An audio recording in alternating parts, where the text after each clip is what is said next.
Oh, it was not moving. Sorry. So we cannot be able to study only prostaglandins on their own. So we will look at the prostanoids so that we can study those the three components that are very, very important. Because but the leukotrienes, but if we have time, we will, because the course outline talks about prostaglandins only.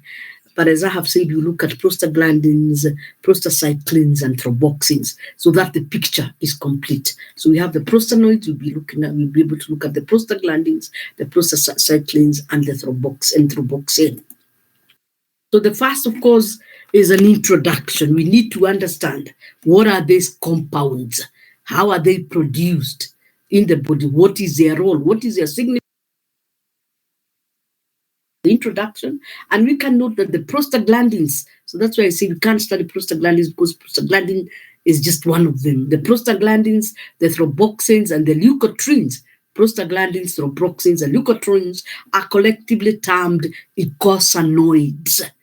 I don't know whether you have come across that terminology. They are termed eicosanoids, a member of the group of compounds we call the autocoids. So the eicosanoids are part of the autocoids. And what are the autocoids? The autocoids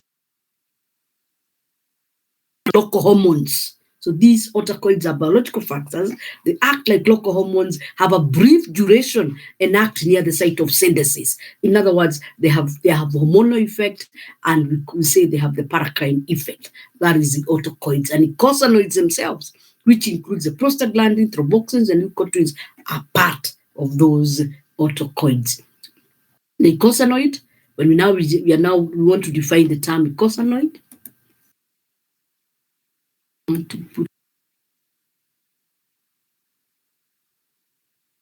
So now we want to discuss the word eicosanoid.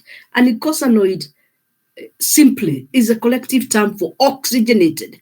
Please note that word, oxygenated. That means these compounds have oxygen derivatives of 3 different 20 carbon essential fatty acids. So these eicosanoids are products of 3 types of free fatty acids. These free fatty acids undergo oxidation. They are the eicosanoids, and therefore we'll be looking at the 3 major sources of the eicosanoid. But our interest, because it is those eicosanoids that are found in the human being, we will concentrate on one precursor, which is the arachidonic acid. So we are saying eicosanoid is a collective term for oxygenated derivatives of 3 different 20 carbon essential fatty acids. I know you have studied at one time fatty acids. Which are they? What are the essential fatty acids? You have believe you have studied this somewhere. What are the essential free fatty? What do we mean by these essential free fatty acids? You have studied them somewhere. Sometimes you even know more than I do, because you can imagine I was in college even before you guys were known whether you'll be anywhere. So you are studying these things on daily basis. So you are up to date. Therefore, you should be able also to help me to improve on my understanding. So what are these essential free fatty acids? Quickly, I don't want us to waste a lot of time. We move quick. What are these essential free fatty acids? On public chat, quickly. So, obtained from the diet. Yes, that's 1 point. Quickly. Can we move quickly?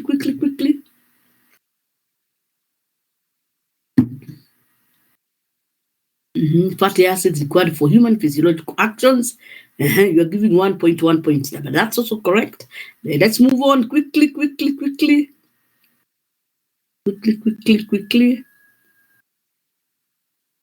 All right. Obtained from the diet, can be synthesized in the body, so they can't be synthesized in the body, so they are required from the diet. This is omega, which one? Omega-3 and omega-6. So we are saying both omega-3 and omega-6 are essential free fatty acids. They are required by the human being, but the human being cannot synthesize them. So this free fatty acids, as you have correctly put it, must be obtained from the diet. That is very, very correct. So we are talking about this term for derivative of three different 20 carbon essential inoic acid, in short EPA, and you can see it calls a penta. Penta means 5. It has 5 double bonds. It calls a pentaenoic. It calls a tetraenoic. Tetra means 3. It has 3. Sorry, 4. Sorry, tetra means 4. It has 4 double bonds. And this is the free fatty acid, and we are very interested in arachidonic acid, because this is the free fatty acid from which the prostaglandins in the human beings are synthesized. And tetraenoic means 3 double bonds. So when we look at these 3 essential free fatty acids from which a number of the prostaglandins are synthesized, we can see their difference. All of them are 20, they have 20 carbon atoms. Their difference is in the number of double bonds, and for sure the position of some of those bonds. There are some of the bonds which are in the same, remain in the same position, but of course as you add an extra bond, it must be essential 20 carbon essential fatty acids from which you can synthesize different prostanoids. Icosahexaenoic acid, which is arachidonic acid, is the most common precursor in man. Icosapentaenoic acid is a predominant precursor in fish and marine animals. Of course, we will not look at that. We will concentrate on man.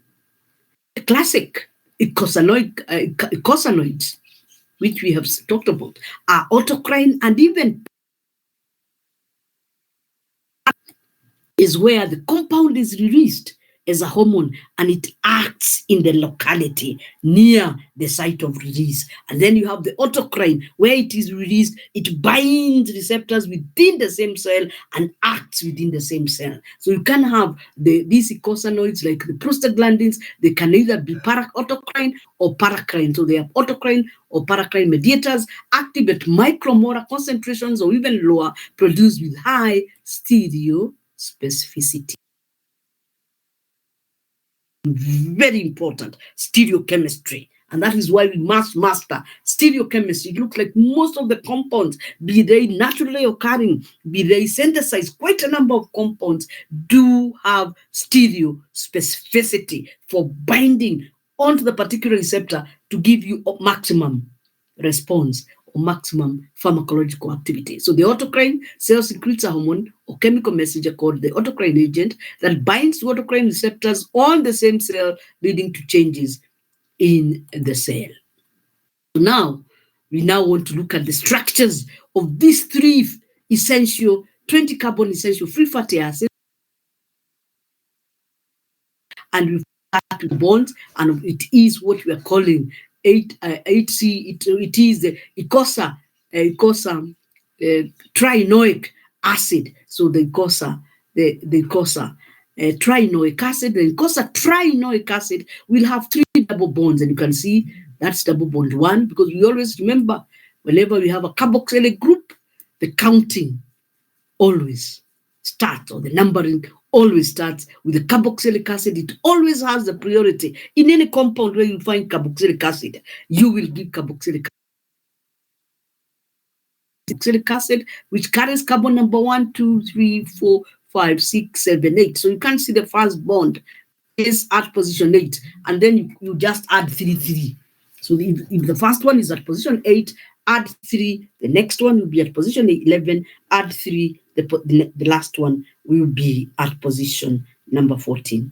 Just 1 minute. Put off my phone.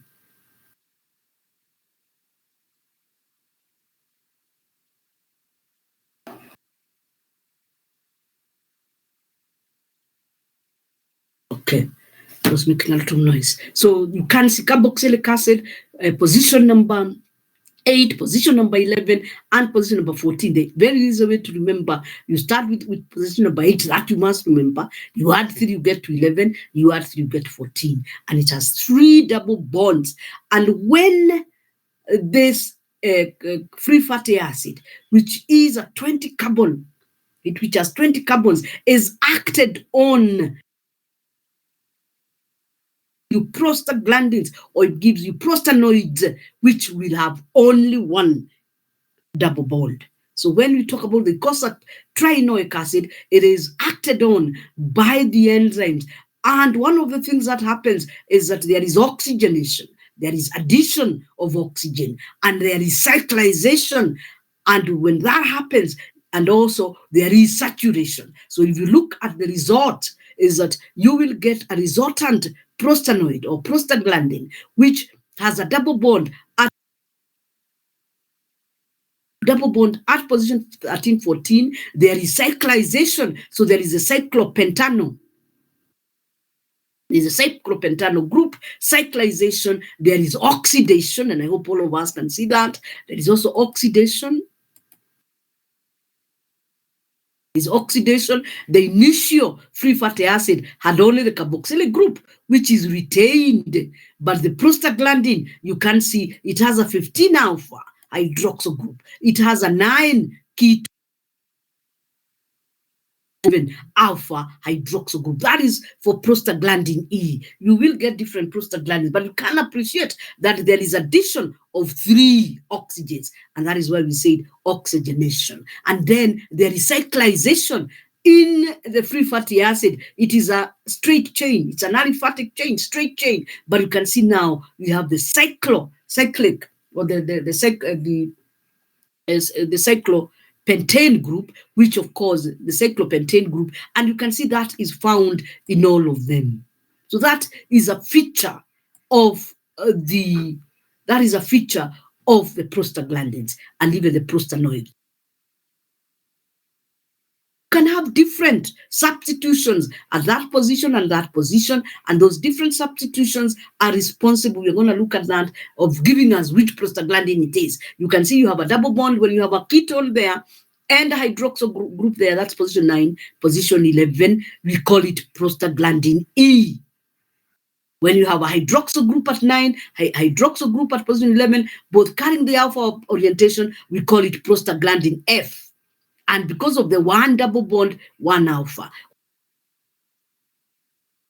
Repeating the same, but we are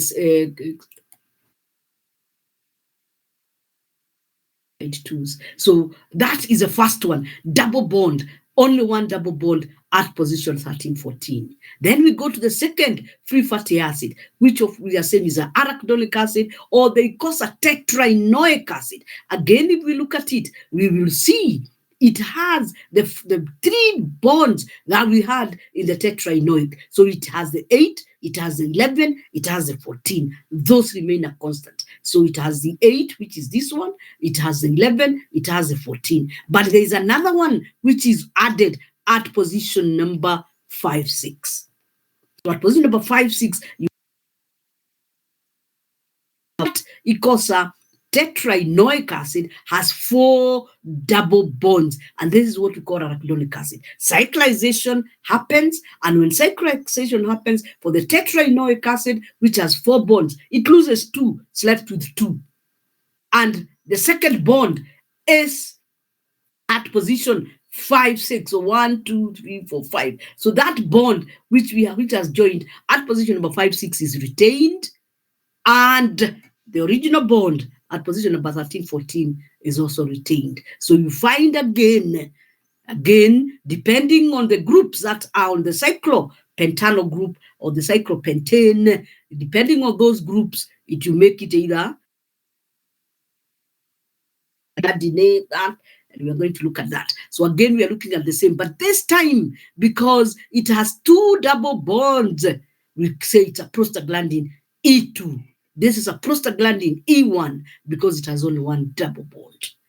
Then, but the structures, other structures will remain the same. When you talk about prostaglandin F, hydroxyl group, but this time the subscript is 2 to show us that that compound has 2 double bonds.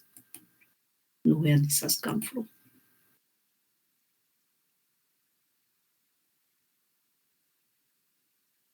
Is a Icosa pentaenoic acid, and the precursor molecule, which is a free fatty acid, will have 5 double bonds. So the bonds we already had in Icosa tetraenoic acid are retained, the one at 5, the one at 8, the one at 11, the one at 14. We add another one at 17.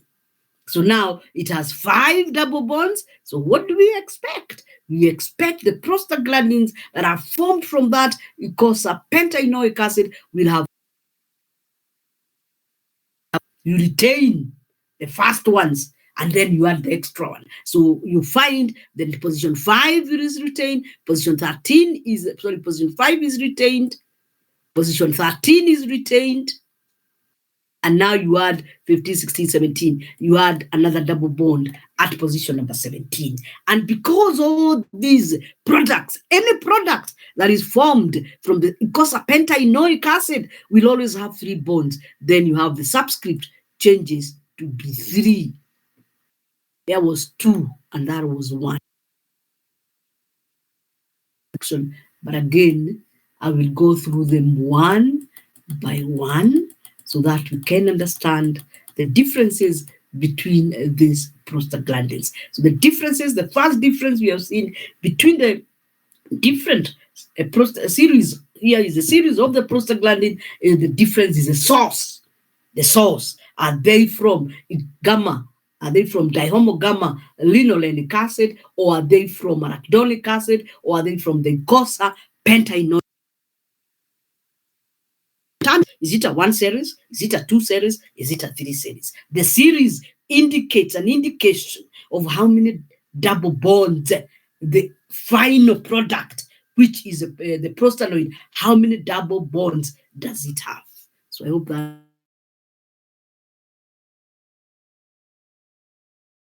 done these things. Just a simple reminder. So we are saying you can have the gamma linolenic acid. And when we talk about linolenic acid, this linolenic acid and linoleic acid, this are 18 carbon. The acid is an 18 carbon fatty acid, and it has 3 double bonds. So it's 18 carbon, it has 3 double bonds, and you can see it has the first double bond again. Remember, we always start at the carboxylic acid. At position 6, again you add 3, at position 9, and at position 12. So this, you can start with that, the gamma linolenic acid. And then you erogate it. You erogate that because it has a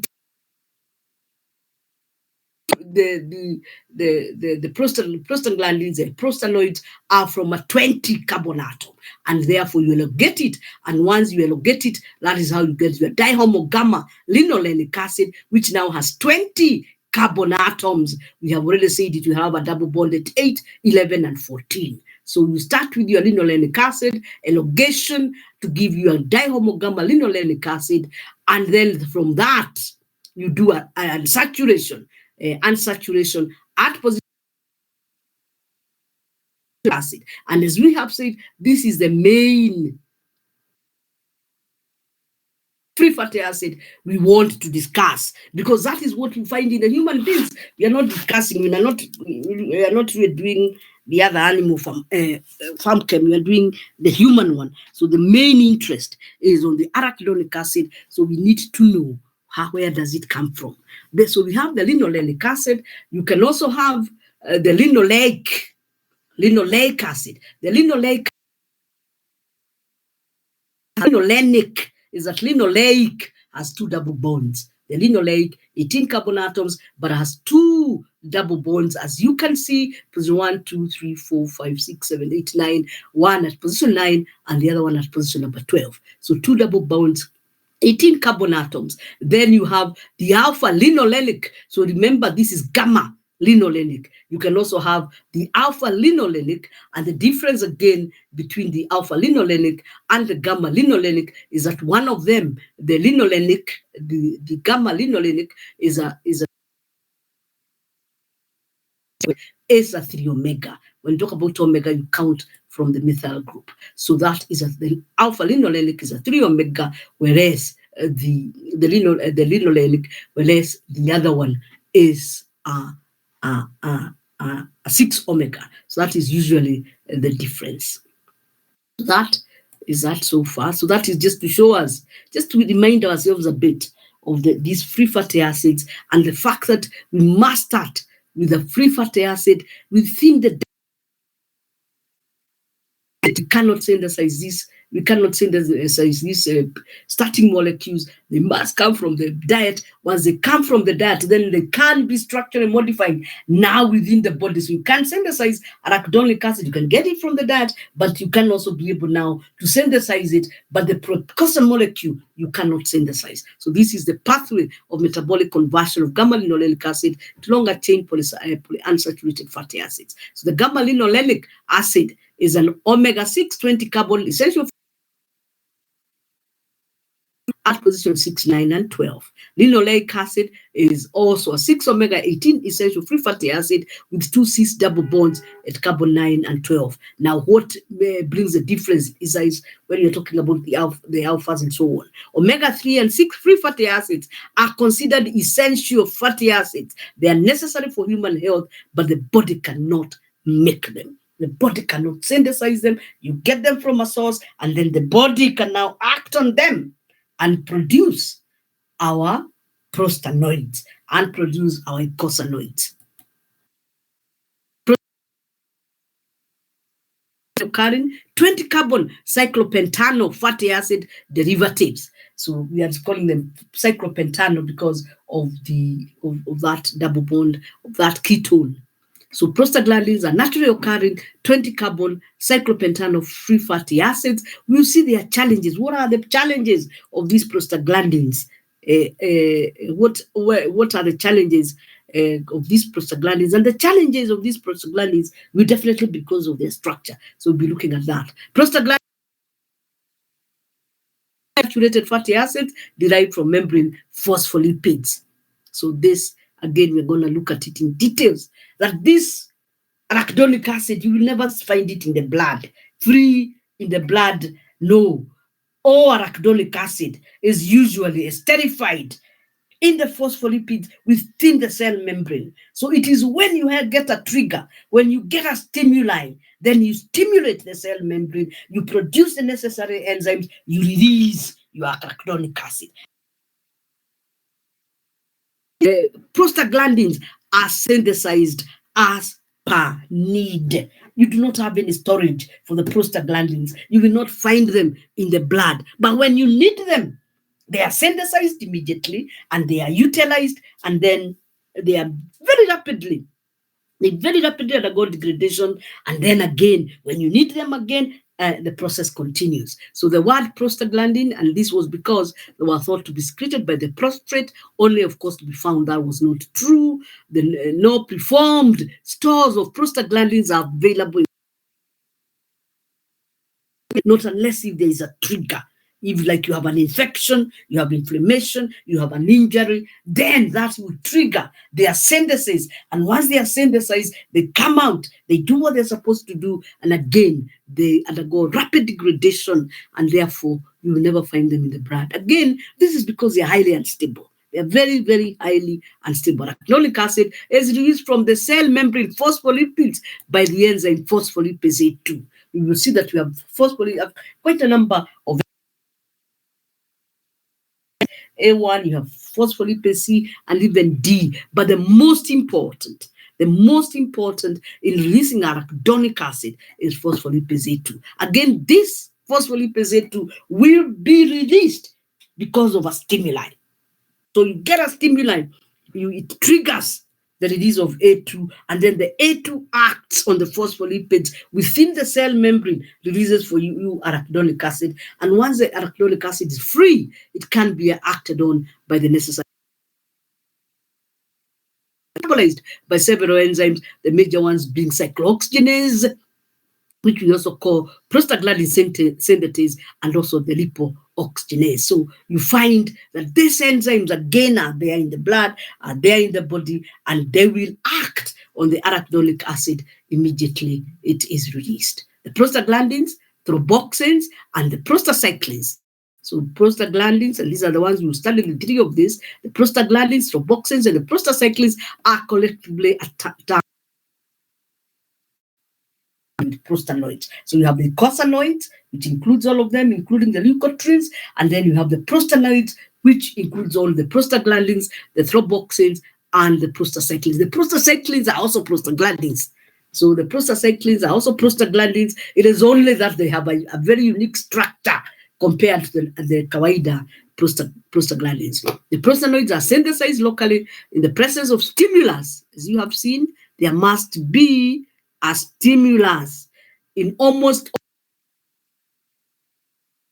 Of course, we have some tissues which produce more of the one than the others, but they are produced in almost all tissues of the body. When you have the lung and the spleen, can synthesize all the rage of the, now let's call them the prostanoids, not rage of the prostanoids. So lung and spleen can synthesize all the rage of the prostanoids. The platelets mainly produce the thromboxane, and the endothelium mainly produces the prostacyclins, and you'll be able to see the need for that.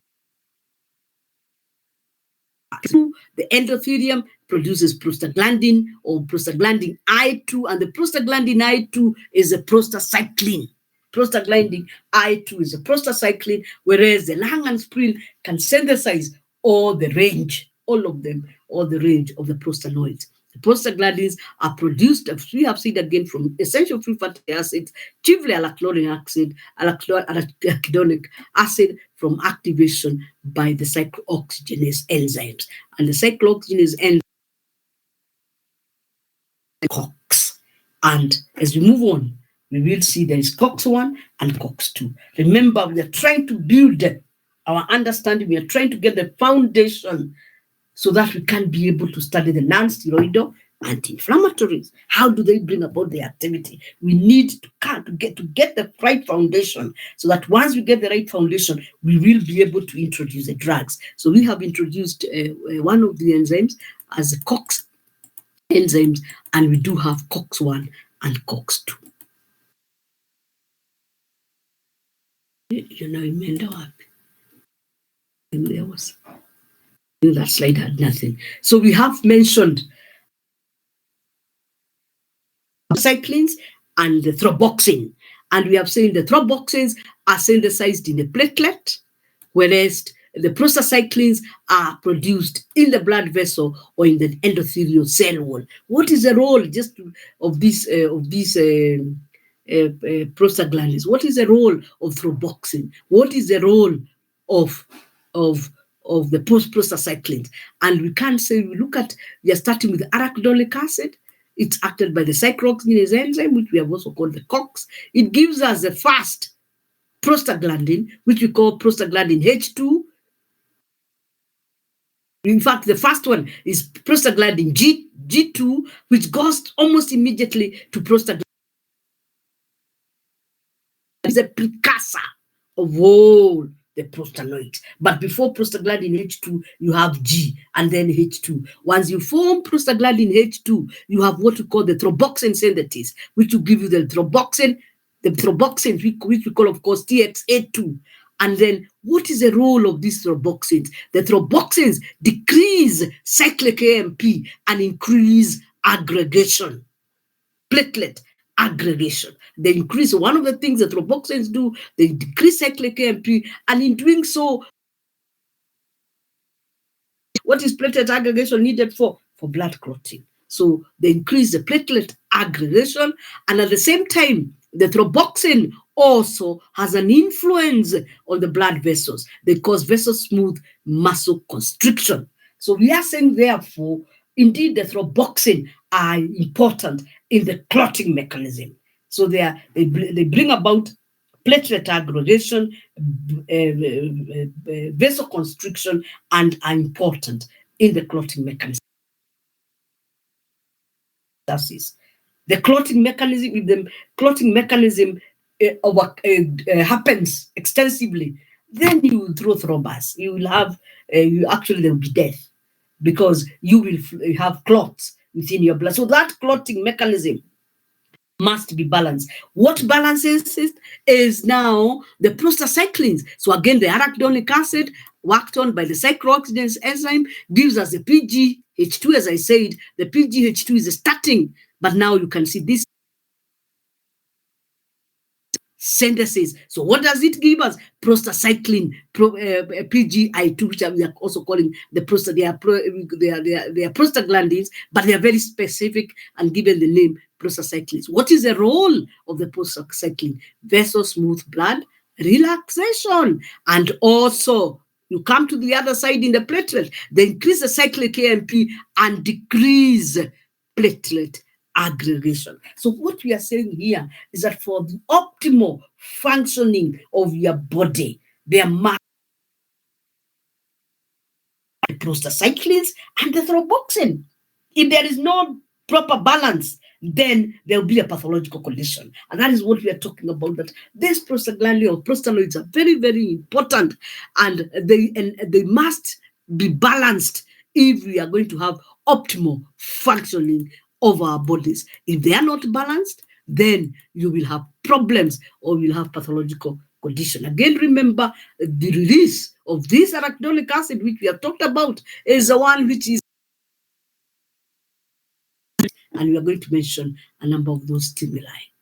So inflammation. What is inflammation? Inflammation is a protective response as a reaction of living tissue to injury. So it's protective. When you see an inflammation somewhere, you know something is wrong. You know that things are not working well. So it's a protective response as a reaction of living tissue to injury. It is mediated by various components of various components of various mediators. We have a and 5-hydroxytryptophan. So 5-hydroxytryptamine, sorry. So 5-hydroxytryptamine and also histamine. These are some of the chemical mediators of inflammation. It can also be mediated by lipids, which are the prostaglandins. So the prostaglandins can also bring about the inflammatory reaction. Then we have also small particles like bradykinin, large peptides like interleukin. Looking at the prostaglandins, we are looking at the histamine, antihistamines, because you can see the histamine is also mentioned here as a mediator of inflammation. So how can we block the histamine from being produced so that we can also control inflammation? We'll be able to mention all those things. So these are the main mediators of the inflammatory reaction: histamine, prostaglandins, the bradykinin, large peptides. Of free nerve endings, of course, will bring about pain. So when this happens, then of course there will be sensitization or activation of the nerve endings, and there will be pain. Which are the factors that can stimulate inflammation? So the others were mediators of inflammation. Once there is a trigger, then you produce this the mediators. So kindly let us get the difference. The factor is that which you bring about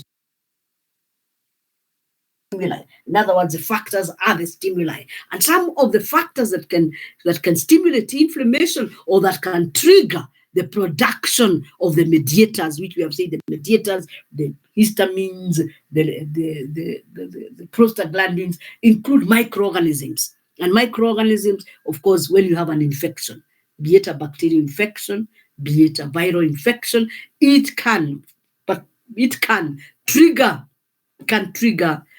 act as a factor. In immunological responses or even tissue death. So these are some of the stimuli which can trigger the mediators. And once they trigger the mediators, what will happen on triggering of the mediators, then you will get the inflammatory reaction.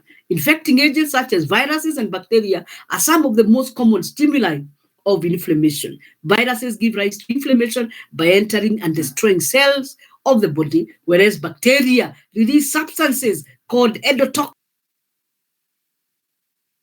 inflammations. So those are the factors that can stimulate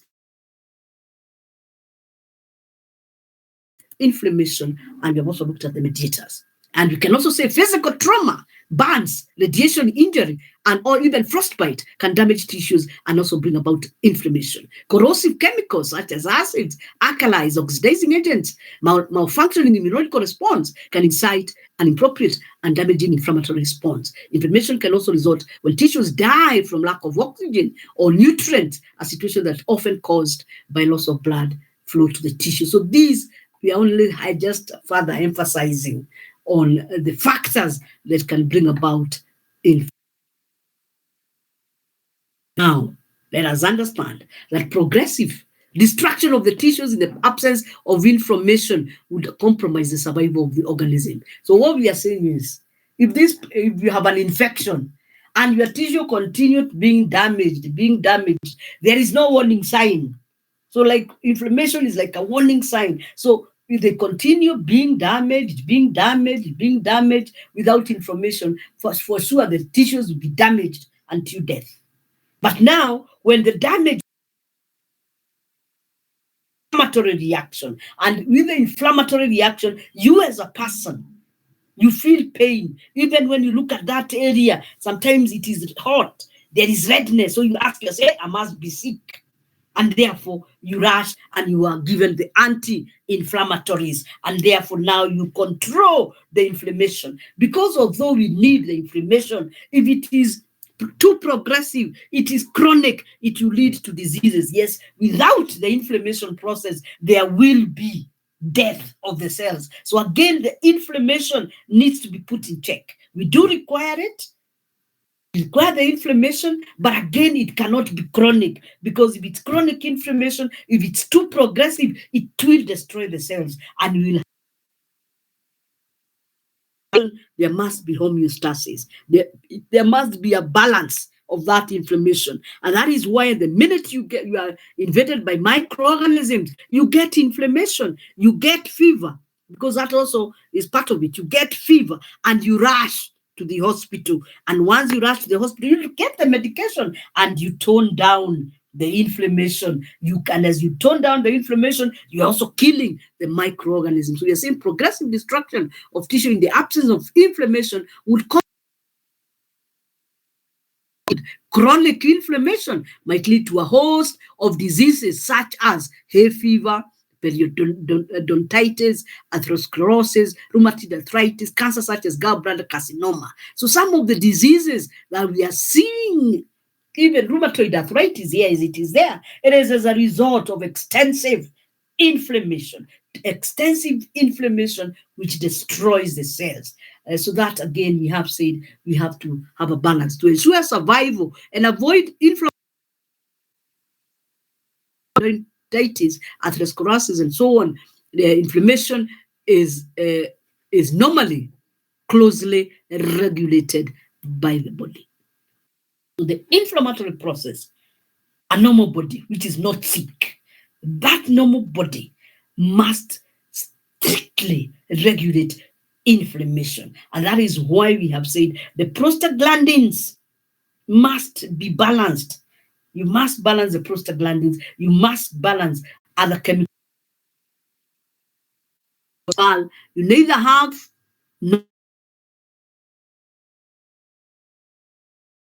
is enough for introduction. Again, I'm happy that you will do all these units in pharmacology, so you will study more of the inflammatory process. But that was an introduction for us to be able to now understand why do we need the prostaglandins. So now we move on to the structural characteristics of the prostaglandins. So this is a general structure of the prostaglandin 20 complex. Look at this. This is just the basic structure. And all the prostaglandins, of course, the prostaglandins, with the exception of the thromboxans and the prostacyclins, will have this structure, whereby you can see it's a basic structure. It has that chain, which is the alpha chain. It has that other chain there, which is a beta chain. It has our cyclopentano ring. And now the specific prostaglandin is dependent.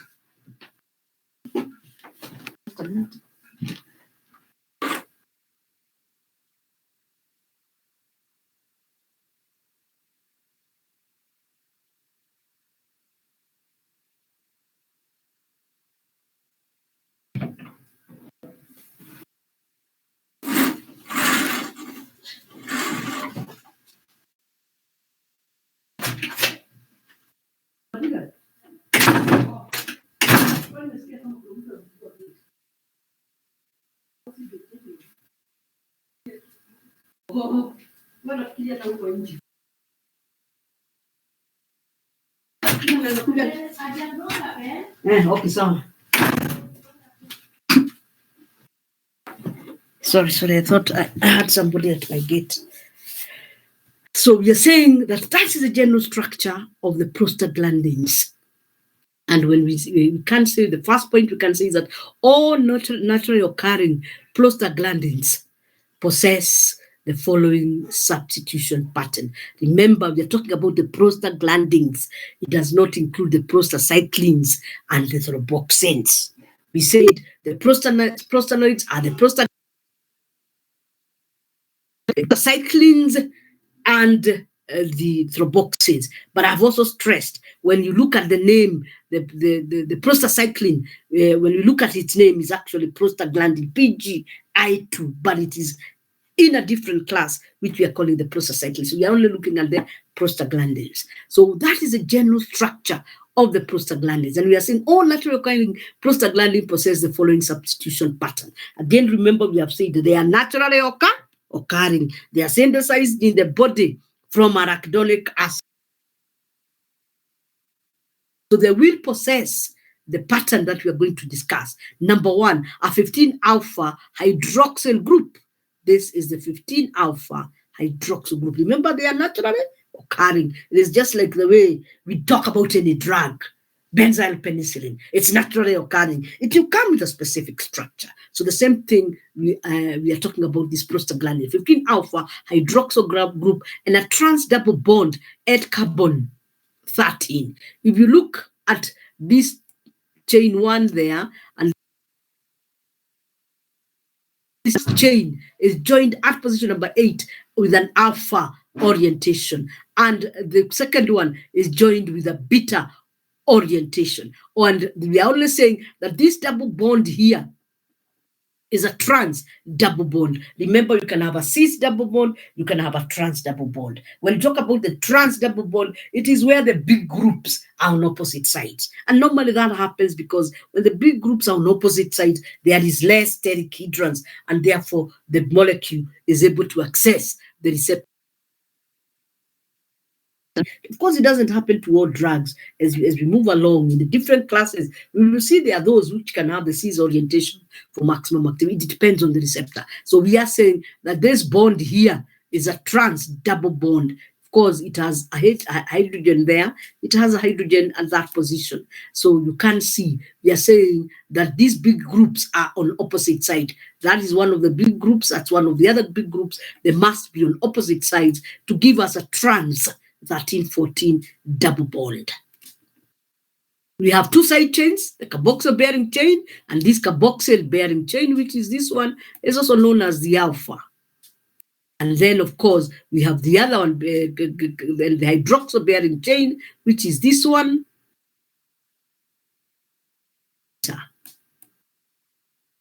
Again, that is very important. We are looking at the characteristics of the prostaglandins. So we have already said we have the 15 alpha hydroxyl, we have the 13 trans double bond, and now we are saying we have two chains, alpha and beta chain, found in these prostaglandins. Unless a double bond, and you see, unless a double bond occurs at the carbon 8, carbon 12, carbon 8, carbon 12 there. I did draw them, I even sent them to you. If you look at the prostaglandin B series, the B series has a double bond at this position. So if you have a double bond here, remember we said introduction of double bond, you do not have orientation. The orientation whether alpha or beta only occurs when you have a single bond. And that's why we are saying unless a double bond occurs at carbon 8 and carbon 12 positions, the alpha chain and the beta chain are of trans stereochemistry, as shown here. You have a double bond, the orientation really does no longer matter. You can only have two orientation, whereby you can have either the cis or trans, but there cannot be alpha or beta orientation. So therefore, not unless, like we look at the beta series of prostaglandins, we are saying not unless if there is a double bond between position 8 and 12, this alpha chain will always carry an alpha orientation, and the beta chain will always carry an beta orientation, the way it's attached. In other words, I should not say carry, but it will be attached to the cyclopentane ring through an alpha orientation, and the beta one will be attached through a beta orientation, giving us the trans stereochemistry. I hope that is very clear. But if you have the B series and introduce a double bond, then that will destroy that trans stereochemistry. I hope you can also appreciate the numbering.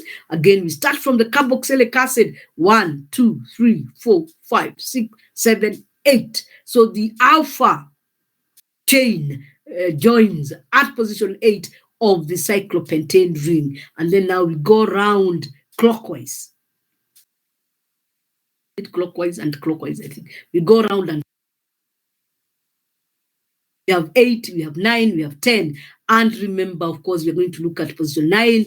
There must be a substitution. Not always. In some of them, we have a substitution either at position 9 and 11, whereas some have a substitution at both position 9 and 11. But 9 and 11, one of them will always have a substitution. So that would, and then we go 15, of course, 15, 16, structure.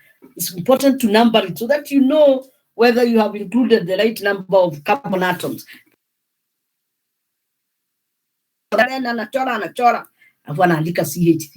always good to number so that you are sure you have drawn the correct structure.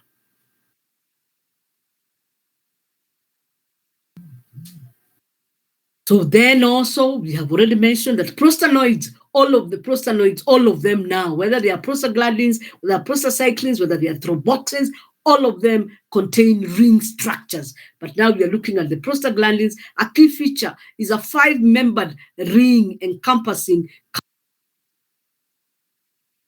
So this is carbon 8 there. You go around all the way. That is carbon 12. So most of them have the cyclopentano, again, with the exception of the thromboxanes. So when we come to look at the structures, we will see the prostacyclins have the cyclopentane ring. All the prostaglandins have the cyclopentane ring. But the thromboxane have a different ring. They have the oxane ring. So with the exception of the thromboxanes, all the other prostaglandins or the other prostanoids, can see it has from position 8 to position 12. In structure, they are best considered as derivatives of a carbon 20 saturated fatty acid, prostanoic acid, which does not exist. So if we have to look at their structure, we can say they are derivatives of this fatty acid, but it does not exist in nature. We are only saying that we can consider them to be derivatives of this because we are saying all the prostaglandins have that. The thromboxanes are similar, but have heterocyclic oxane structures. So they have a similar structure. They will have alpha chain and they have beta chain, but the alpha chain and beta chain will not be joined to a cyclopentane ring. They will be joined to an oxane. That is the only difference.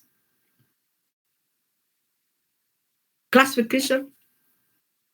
I had told you to draw them. These prostaglandins, I hope you did. And I think for us to understand the classification, let us just go straight.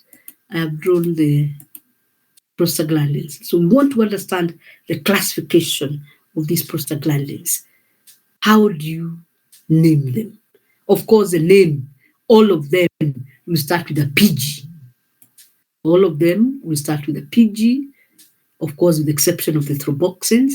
All the others, whether it is a prostacyclins, all of them start with a PG, telling us it is a prostaglandin. Then now there will be a letter after the PG.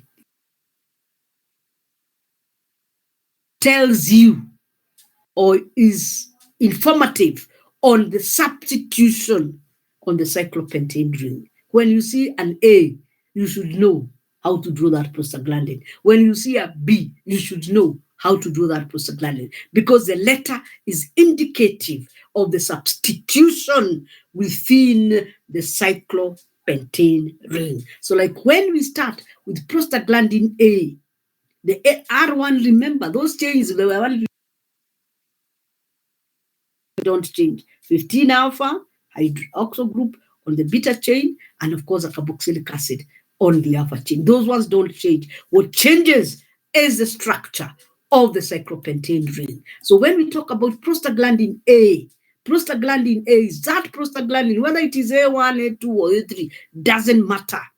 It is that prostaglandin which at position number 9, it has an oxo group.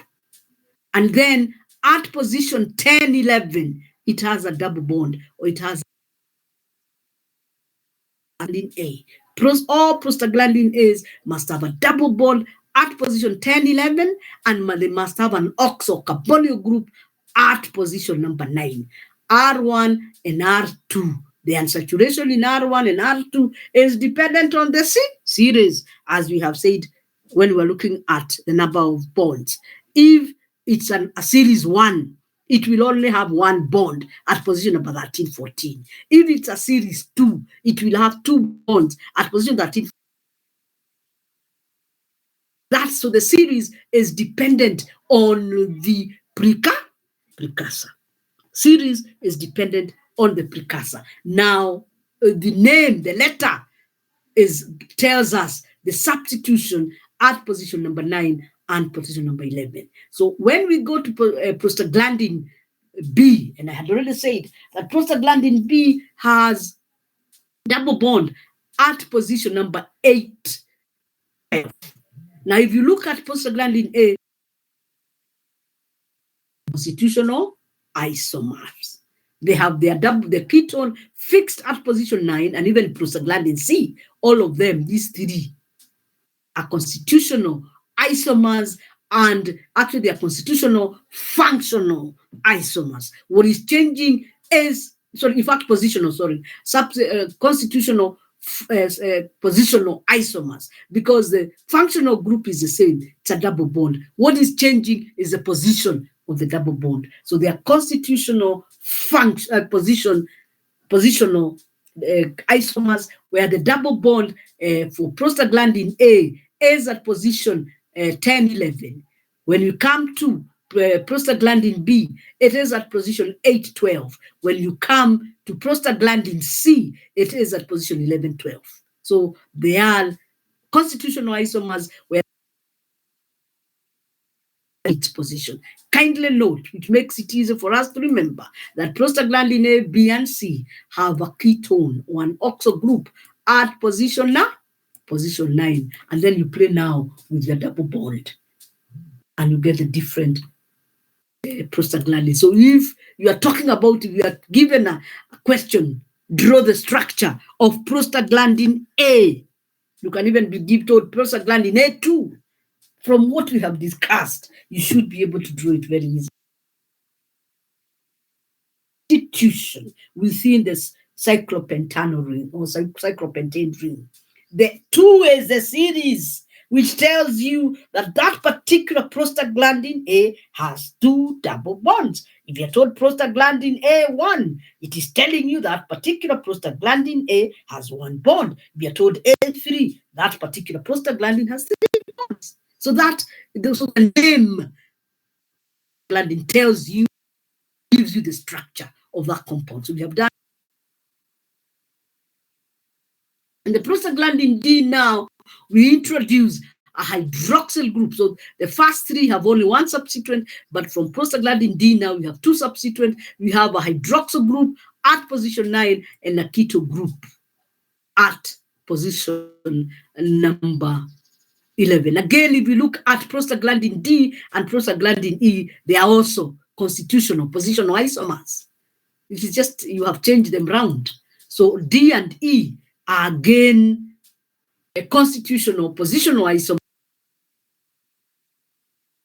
and the ketone. But you find that prostaglandin E2 is one of the most important prostaglandin. It is indeed a constitute prostaglandin. Very, very important. So again, kindly remember, you can have prostaglandin D1, D2, or D3, depending on the double bonds in both in R1 and R2. So again, constitutional isomers where you're interchanging the hydroxyl group and the ketone. Again, at position number 9 and position number 11 of importance. Hydroxyl group, usually the group is an alpha.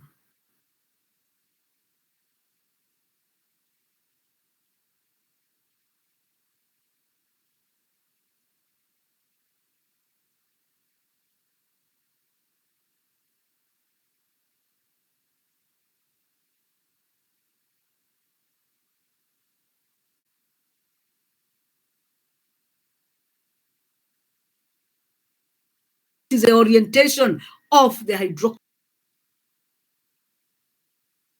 11 is one which is very specific. So we are saying PGF alpha, telling us that they are carrying PGF alpha 1, alpha 2, alpha 3, depending on the precursor. I hope we are moving together. Then from there, we did mention about the PGG and PGH. And we did mention of all the prostaglandins, or in fact of all the prostanoids, that you have the arachidonic acid converted to PGG2, and then from PGG2 is converted to PGH2, and then PGH2 now branches to all the different prostanoids, be they prostaglandins, be they prostacyclins, be they thromboxans. All of them originate from prostaglandin H2. So that again, very important. And when we look at prostaglandin D, find that they have an endoperoxide. That's the only difference. They have an endoperoxide. And that endoperoxide is, of course, through oxygenation, again, through cyclooxygenase enzyme. They have an endoperoxide. And then the PGG has also, at position number 15, it still has the peroxide. So at position number 15 of PGG, it has an OOH. At position number 15 of PG, it has a. So both of them have the endoperoxide. And you can see again the endoperoxide, that's position 9, and that is position 12, that's position 11. So that they have that endoperoxide. Their difference now for prostaglandin G and prostaglandin H, the difference is in the substituent at position number 15, where the PGG has a peroxide, or has the peroxide group OOH, and group. That is what makes them different. And as I have said, the endoperoxide there with the hydroxyl group at position number 15 is a precursor for all the prostanoids. Then from there, now we come to the prostacyclins. So this is the structure of the prostacyclin. You can still see, we had mentioned about the cyclopentane. You can still see it there. But all that happens when we look at the prostacyclins is that I hope you can remember. That is our alpha chain.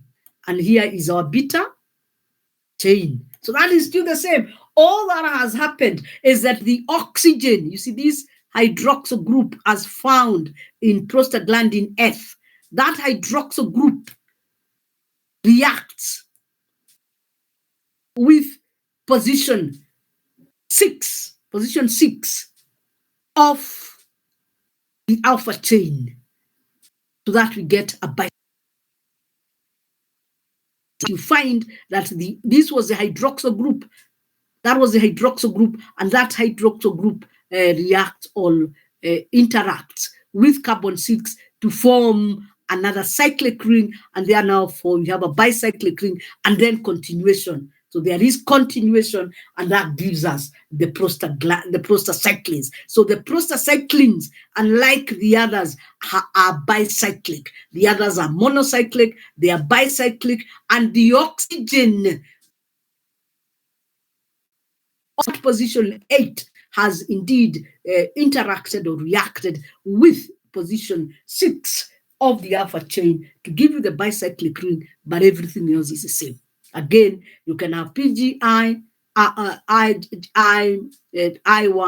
PGI2, PGI3, PGI, depending now again on the positioning of the double bonds. So that is the prostacyclins. So kindly note that the prostacyclin through an intramolecular reaction, there is formation of a, and once you get the bicyclic ring, but the cyclopentane structural feature still very evident, you get your prostacyclins. Then from there, you have our prostaglandin J. Again, we go back to and look at prostaglandin A. Again, this is a constitutional isomer of prostaglandin A, B, and C, because you can see now what has happened in prostaglandin A, B, and C. The ox. Now, when we come to prostaglandin J, we change the position 9, and the oxo group is at position number 11. And then, of course, the now position number 9 is the one which will be having the double bond. I hope you can note that. So this, again, is a constitutional isomer of the prostaglandin A, B, C, whereby we are saying there is a change, there is a shift of the oxo group from position number 9 and to position 11, and then, of course, the rearrangement of the double bonds. So that is prostaglandin J. Again, R1 and R2 the same, and they will differ depending on the series. I'll keep repeating that. They will differ depending on the series of the prostaglandin bond. Then we go to prostaglandin G, prostaglandin K. Now, we have not seen any of the prostaglandins anywhere with the ketones at both positions. Prostaglandin K has the ketones at both positions. Everything else remains. Now from there, so those are now the structures of the prostaglandins and the prostacyclins. Then from there, we go to the thromboxans, and we say the thromboxan differ now. They do not have the cyclopentane ring, they have the oxane ring.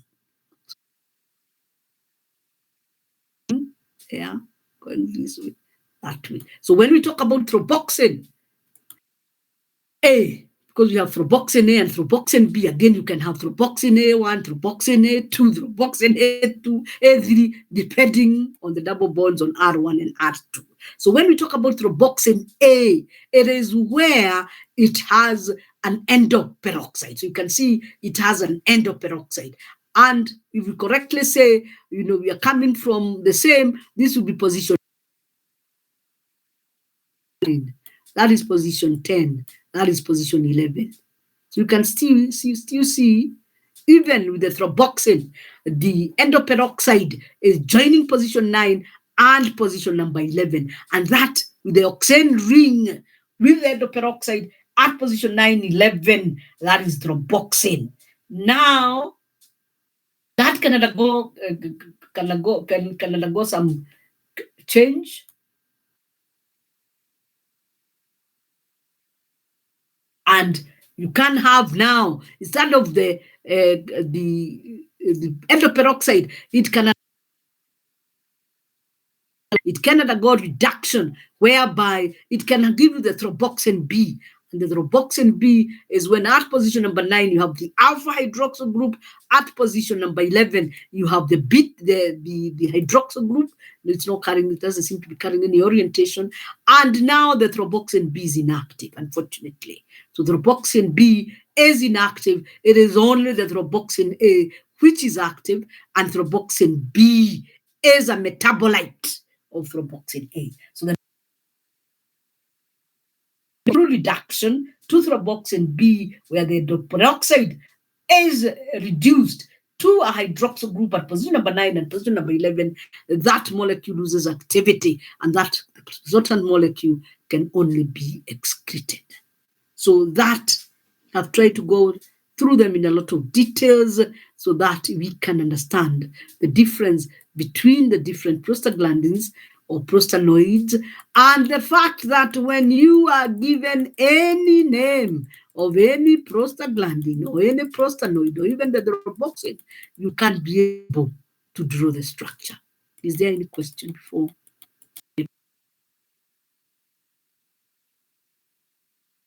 Is there any question, class? Because it's like I've even discussed almost everything. Any question? Are we together? Are we okay? 32 bad students. When you are in that year, you are very good friends of mine. You used to be, I think, almost attend all of you, but even now, perhaps you're still warming up. But it should be short. The warming up should be short. So, any questions, or we continue? Can you go there fast? Yes, what do you want me to repeat? The prostacyclin. Prostacyclin. Don't worry. Yes. Now we will go through the notes and we will come to it, okay? Are you okay with that? Yes, I'm going now as I go through. Remember, I was just explaining, but I'll go through the notes slowly, and therefore we will go back to it, so don't worry.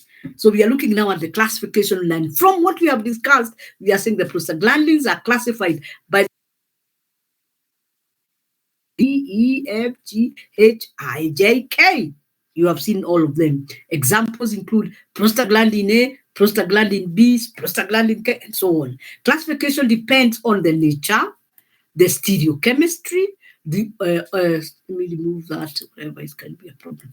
The oxygen, the stoichiometry of the oxygen substituents at position 9 and 11. Classification depends on the nature. Is it a hydroxyl group? And we have seen that. Is it a ketone? The stereochemistry, we have talked about, showing that the two hydroxyl groups have the alpha orientation. Stereochemistry, therefore, important of the oxygen substituents at position number 9 and 11. So the nature is important. The stereochemistry also very, very important. We're looking at prostaglandin A to prostaglandin E, and the prostaglandin J have a keto group. We had already mentioned. So we are only now saying a summary. I mean, you need to print your prostaglandins, and we say as we look at it, you can be able to. But we are aware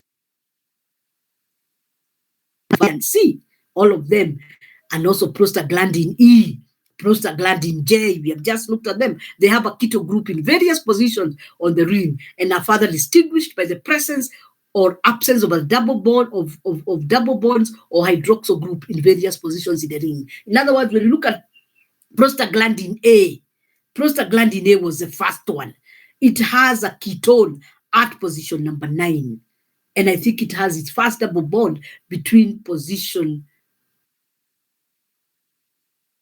We are saying various positions on the ring, and further they have presence or absence of double bonds, hydroxyl groups in various positions. When we look at prostaglandin E, it has a ketone at position number 9, a alpha hydroxyl group at position 11. We look at prostaglandin J, we have said it's a reverse. It has a ketone at position number 11. So that's all we are saying, that they are differentiated by the type, the nature of the substituent. Is it a ketone? Is it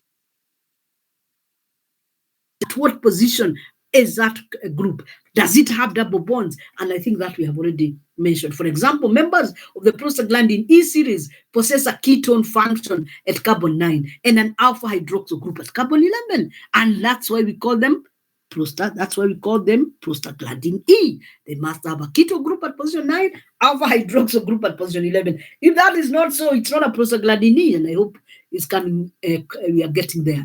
Members of the prostaglandin F series possess an alpha hydroxyl 9 and position 11. And once you have when you see any prostaglandin alpha hydroxyl group position 9, alpha hydroxyl group position 11, you already know it belongs to the prostaglandin F. It's a prostaglandin F.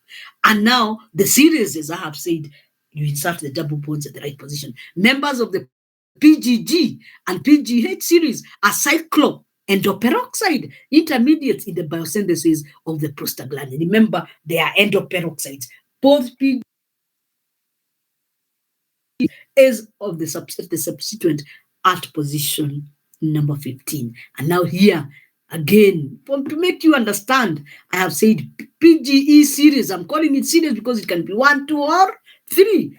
Hydroxyl group there, ketone group there, hydroxyl group there. PGF series, alpha hydroxyl group, alpha hydroxyl group. PGG series, endoperoxide, whether it's a PGG or PGH, endoperoxide at that position. That is what differentiates earlier. The minute you get the name of the prostaglandin, it has a name, and you also know what the structure. It gives you the structure of that particular prostaglandin. The nomenclature is derived, so nomenclature and structure. The nomenclature is derived from the hypothetical compound prostanoic acid that we had already mentioned. It is hypothetical, it does not exist. In the approved nomenclature, each prostaglandin is named using the prefix PG. That is the approved nomenclature. Each of them will have, that's a prostaglandin. We are not talking about the thromboxane. All the prostaglandins will have a PG followed by a letter. So that is a nomenclature. You start with a PG, you follow with a letter A to K, depending again on the nature, position, and stereochemistry of the substituents on the ring. This is what you have to say, the nature. Is it a ketone? Is it two substituents? Is it a hydroxyl group? What is the position? What is the stereochemistry? So you put your PG, you put your letter. And putting that letter up on the cyclopentane, its position and its stereochemistry. The alpha, this should be alpha. The alpha designation refers to the stereochemistry of a hydroxyl group at carbon 9 below and on the same side, that is Cs of the ring as the hydroxyl group on carbon 11. Now, this just telling us, when talk about the alpha, alpha means a hydroxyl group at position number 9 carries an alpha orientation. The hydroxyl group at position number 11 also carries an alpha orientation. Of course, because both of them are alpha, they are facing the same side, and that's why we are calling it cis. So it's cis orientation, alpha, alpha. The number of double bonds in the side chain connected to the cyclopentane ring is designated and one double bond. And one double bond in all of them, the first double bond is at position 13, 14. So whenever you see a PGE1, PGF1, whatever it is, 1, 1, 1, you know the only double bond is at position 13, 14. If you get series 2, you know you are adding another bond at position 5, 6. And I think the last one at position number 17, 18. So that the series tells you now the structures of the alpha, and is also indicative of the precursor, Icosa trienoic acid, Icosa tetraenoic acid, Icosa pentaenoic acid. So whenever you see the series, it tells you the origin of that prostaglandin. So again, that's a prostanoic acid, and now I introduce for you the prostaglandin E1. Body copy hapo. Prostaglandin E2, the structure is the same, but you can see that one and that one. I hope this is 50, 60, 17, and that one. So it becomes very easy. Whenever if you're given any prostaglandin, it has a letter, it has a series, you are good to go. You can't be able to draw that structure without a mistake. The subscript 2 indicates an additional cis double bond at carbon 5, carbon 6 position, and the subscript 3 indicates a third double bond of cis against stereochemistry at occurring cis configuration. And the advantage of the fact that they carry the same configuration, the cis configuration, the molecule is a bit more flexible. These molecules are a bit more flexible. So 3 indicates a double bond of cis stereochemistry at carbon 17, 18. So again, PG2 series, again there, PG3 series, I think we have done enough on that. PGF has 2 hydroxyl groups, where PG of the ring, PGG and PGH are bicyclic endoperoxides. An oxygen bridge between carbon 9 and 11 hope this, there used to be a mistake. An oxygen bridge between carbon 9 and 11 distinguishes prostacyclin. Let us go back and see whether it is, because I think there is a mistake. It's not carbon 9 and 11. I always know there was always a mistake there. This is carbon 9, that is correct. And then this is carbon.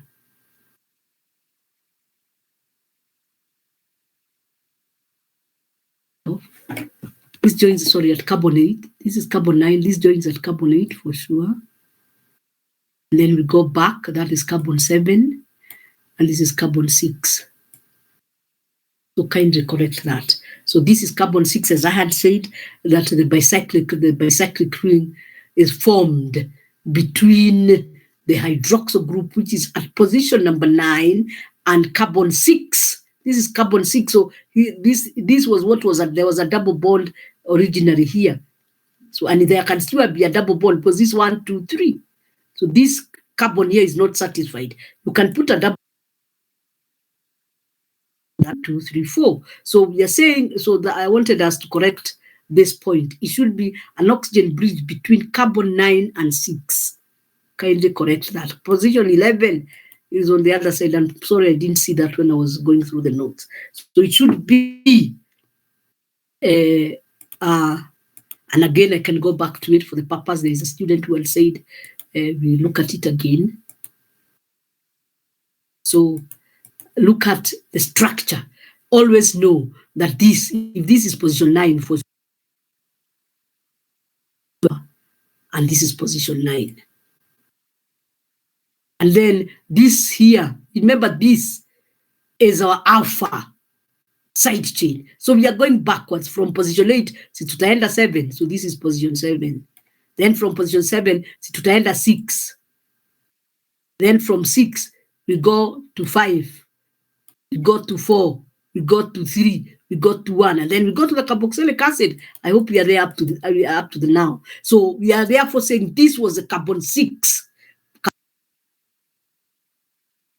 of the alpha chain. So this was carbon 6 of the alpha chain. So there is an intramolecular interaction of the hydroxyl group at position 9 and carbon 6 to give us the bicyclic. I hope now it's clear. 8, 7, 6. And then the chain continues this way until you get your carboxylic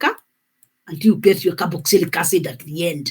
So you get that is carbon 1, you get carbon 2, carbon 3, carbon 4, carbon 5, carbon 6, carbon 7, carbon 8. But now when you talk about the prostacyclins, there is an hydroxyl group forms a bond with the carbon 6 to give you now the bicyclic ring.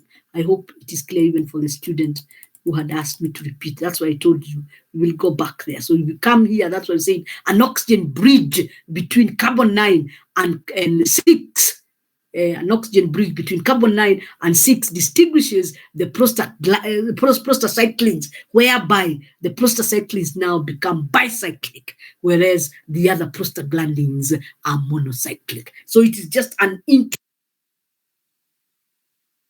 molecule, the hydroxyl group at position 9 reacts or binds the carbon number 6 through an intramolecular reaction, forms an oxygen bridge, and that gives us the bicyclic prostacyclins. Then when we look at the thromboxane A, contains an unstable bicyclic oxygenated ring structure, where thromboxane B has a stable oxane ring. And we had already looked at that. And once it is stable, kindly note, molecules react because they are unstable. When you form a stable molecule like thromboxane B, it cannot react. So the thromboxane A is, and again, an endoperoxide, and it is highly reactive. And once it reacts, of course, it gives us the stable oxane. So the difference again there is that the prostaglandins have the cyclopentane ring, the prostacyclins have the bicyclic ring, and the thromboxane have the oxane ring. One being endoperoxide, and the other one just being an oxane ring with 2 hydroxyl group at position all prostaglandins have a hydroxyl group at carbon 15, and we had mentioned that, and a trans double bond at carbon 13 of the alkyl substituent R2. So we are saying this again, remember them in your mind, that even as you see this R2, this is what we are calling the R2. Remember that R2, for it to be a prostaglandins, all prostaglandins have a double bond at position 13-14, which we say it's a trans double bond, with the exception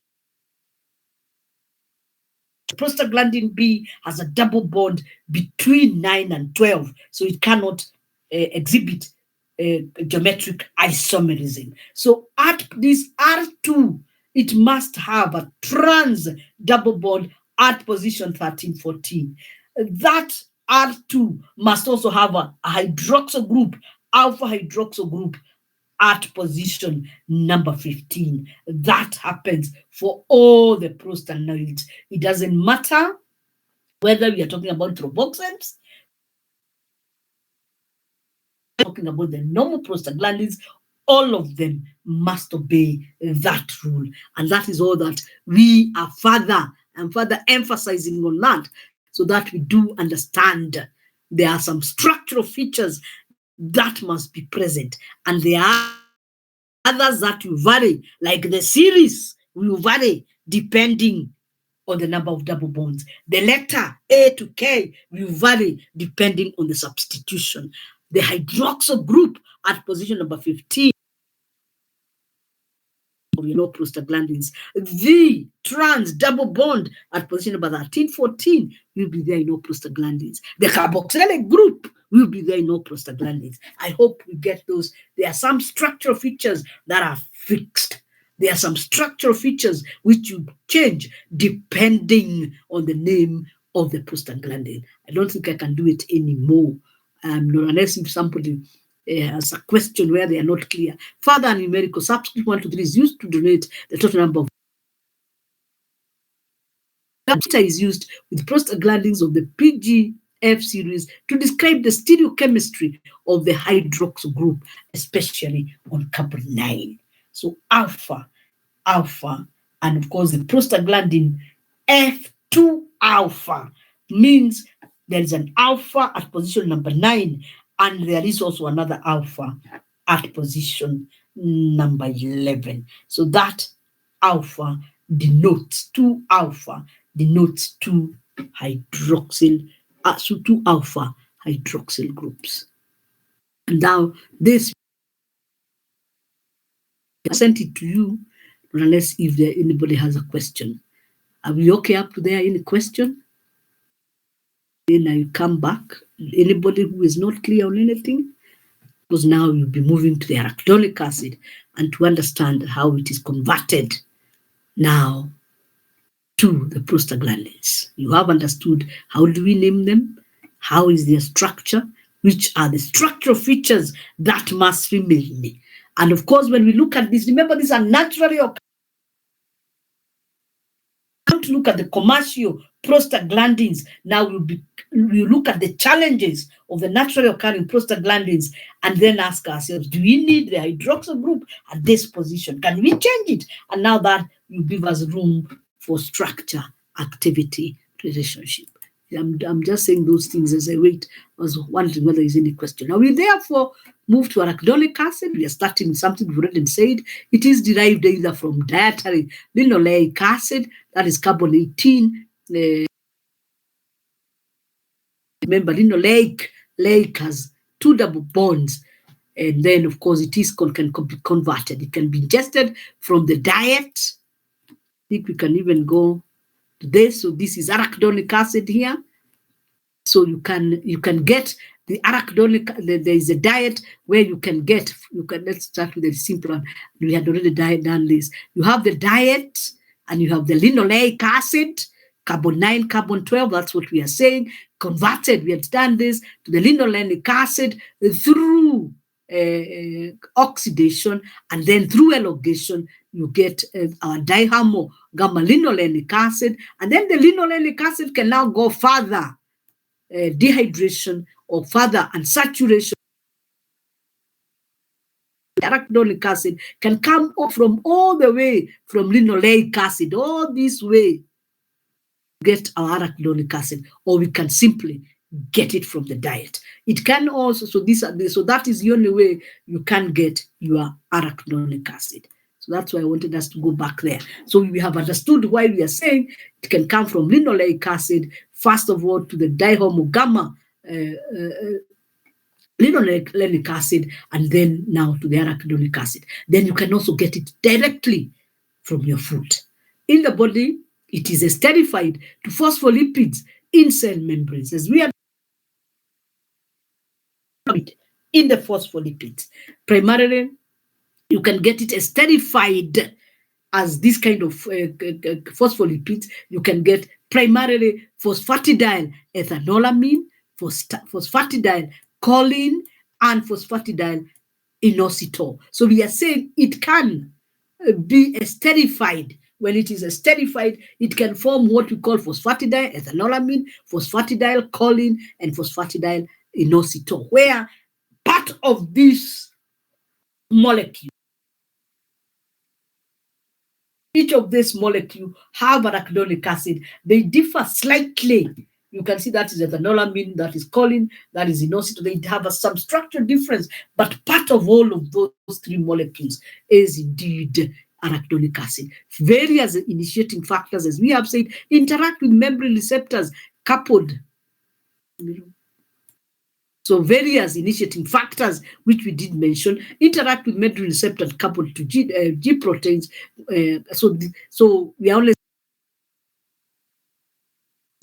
and those various factors can interact with various receptors and release for you the phospholipase A2, A1, or phospholipase C. Arachidonic acid is a major component of the phospholipids, and especially of phosphatidyl inositol. So you find, as I have already said, these are phospholipids, and these phospholipids, part of them, phospholipids, they have a phosphate group, they are lipids. Part of them, of course, the free fatty acid, arachidonic acid is a lipid. So part of them is an arachidonic acid esterified to a phosphate, and it's part of the cell membrane. So of course it is helping also in the integrity of that cell membrane. But when you require it, it's freely released, and it does something else. It's a major component of phospholipids, and especially the phosphatidyl inositol. Arachidonic acid is important for the integrity of cellular membranes. So it remains there. It's only when you need it. Of course, much. So again, the body, through feedback, negative feedback mechanisms, it is able to regulate how much of the arachidonic acid should be released, because we are seeing it's also important for the integrity of the membranes. So you release just enough, converted to the prostaglandins. Once the inflammation is over and the problem is over, then any more arachidonic acid which is formed is stored within the membranes. So again, so this again arachidonic acid, and you can see what it can give us. What it can give us, arachidonic acid can only give us the two series in terms of the prostanoid: prostaglandin D2, prostaglandin E2, prostaglandin F2, prostacyclin 2, thromboxane 2. It can also be able to give us the leukotrienes, and all the leukotrienes will be leukotriene A4. The series will be 4. So you can get leukotriene A4, leukotriene B4, leukotriene C4, leukotriene 4, and leukotriene arachidonic acid. And you can see, as we had already mentioned, and you have understood now, we have even said how is it changed. So you lose the 2 double bonds, and you get the 2 double bonds, and you reduce to 2.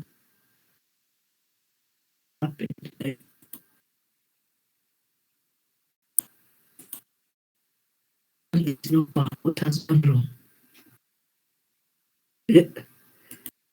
These slides can be, wow, they have disappeared, but they are back. So that's this one we have done. So we can note the 4-cis double bonds. We are still on arachidonic acid. The 4-cis double bonds mean that the molecule is highly flexible in the membranes. It's not rigid. it has the cis bonds. So if it's arachidonic acid, we had already said you have one bond at position 5, you have at position 8, you have at position 11, you have position 14. All of them are cis. So they make the molecule more flexible, and therefore it does not make the membranes rigid. The membranes are also flexible. Helps confer the correct degree of fluidity in the membranes, because these membranes are supposed to cover properly, cover the organelles cell, cover the organelles of the cells. Mediators interaction activate phospholipase A2, which in turn hydrolyzes membrane phospholipids, resulting in the release of arachidonic acid. A2 is the most prevalent, is the one which gives you the cleavage. It is the one. It's actually A2 gives you the cleavage that gives you arachidonic acid first time. When it cleaves, it releases the arachidonic acid. The others cleave glycerols. They don't give you the arachidonic acid. Another enzyme like a lipase has again to be used to cleave now to give you the arachidonic acid. But when you activate phospholipase A2, you cleave the arachidonic acid at the position it is esterified. At the position it is esterified with the phospholipids, and immediately with the position it is esterified with the lipids. It's esterified with the free, gives you the arachidonic acid directly, and therefore you do not need any other enzymes. It will give you the arachidonic acid directly, and now the arachidonic acid is acted on by the COX enzyme again to give you the prostaglandins. A polypeptide produced by leukocytes, which we call interleukin-1, which mediates inflammation, increases phospholipase activity, and thus prostaglandin biosynthesis. Other phospholipases, such as phospholipase C, also are involved, and they differ from phospholipase A by inducing the from phospholipids with the subsequent release of arachidonic acid by the action of mono and diacylglyceride lipases on the diacylglyceride. All we are saying is that you can have others, A1 and A2, as I've already mentioned, but they will not give you the arachidonic acid. They will give you the glycerides. They'll give you the glycerides, and the glycerides again now must be acted on by other enzymes, the lipase enzyme, to give you. I think in the next slide, I'll show you one of the slides. The liberated arachidonic acid will then be acted on by two major enzyme systems: an arachidonic acid cyclooxygenase or prostaglandin endoperoxide synthetase, which is a COX enzyme, to produce the prostaglandins, the thromboxanes, and the prostacyclins. Remember, as we have said, the origin of all the prostanoids is first arachidonic acid acted on by the cycle, and then give you the PGH. And then now the PGH. So to get the PGH, that is where you have the cyclooxygenase enzyme between the arachidonic acid and the PGH2 or PGH2. That is where the cyclooxygenase enzyme acts, and it releases for you the PGH2. And then the PGH2 now will be acted on by the specific enzyme, depending on the product you want. If you want the thromboxane, it will be acted on by thromboxane. Prostacyclin synthetase. If you want the ordinary prostaglandins, again by prostaglandin synthetase. So the cyclooxygenase enzyme, let us get it in our minds, that is from position arachidonic acid to PGH2. That is where you have the very important cyclooxygenase enzyme. It helps convert arachidonic acid to PGH2, and then after that, the specific enzymes will make for you what you want. So now is giving you PGH2. What would happen if you block that enzyme? If you block that enzyme, it will mean you will inhibit the synthesis of the PGH2. We'll get there in a minute. You can also have the other enzyme, the lipoxygenase, to produce the leukotrienes. So there is the leukotrienes and the prostaglandins, and I don't know why they didn't include the leukotrienes, but we get time. But then it's quite heavy. So Excuse me, Doc. We have another yes, class. yes. We have Oh, another you have class another right now. class. Yes. Okay, fine. So thank you. So we can't say. So let them sign in quickly so that you can be able to send me. So we have gone up to say 28, 2 less. I was thinking we can get to 30, but it's okay. We've done well. So kindly look at your email. I've sent you the structures of the prostaglandins, of the prostanoid rather. I've sent them. So look at them. Actually, almost all the structures I've been looking at, or the charts, they are there. So look at them. I should be giving you the facts over the weekend. And I think I should give you next week. So I hope you have enjoyed the lesson. So today we have gone to slide 28. 28 is we went up to slide 22.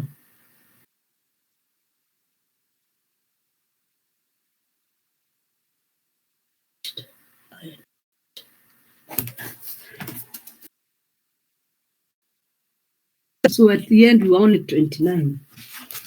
I don't know.